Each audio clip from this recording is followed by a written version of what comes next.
ko benn 3 millions yoo xamante ne mission lay dox bu ñëwee dina la jox confiance may la xaalis mu di ko jox ay oto muy changé tey mu indi oto bi suba mu indi oto bi monté ay caméra ci say lampe et am na koo xam ne influenceuse ñëpp ko xam mu ngi ci TikTok bi ay lampe lañ ko monté ci ay lampam lañ ko defal ay caméra.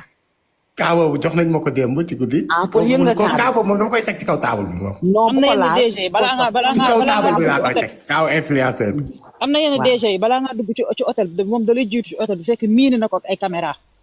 dem génnaat léegi da ngay ñëw même loué même chambre bu nga yaakaar ne chambre bu da nga koy soog a loué fekk loué ko gars yi jiitu nañ la ba miini ko.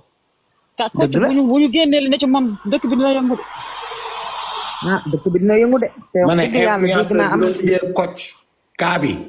daa ko traité xale yi nampal nañ ma ko de.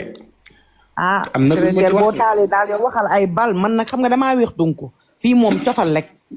waaw cofal rek ñu cof noonu xaw koo def ci mburu mi laal ci geresu tabaski gi ñu waxtaane ko nañ cof rek. te xam nga laay forox laa ko déggee yëfi dañoo mais daal coach daal ku doon investir la. ku doon investir la. investir na waa. influenceur bi ñëw këram bu mag la sax. ko pat la de ay lampe lañ ko monté de mu ngi jaabante police rek mu ngi réew ak yëpp mais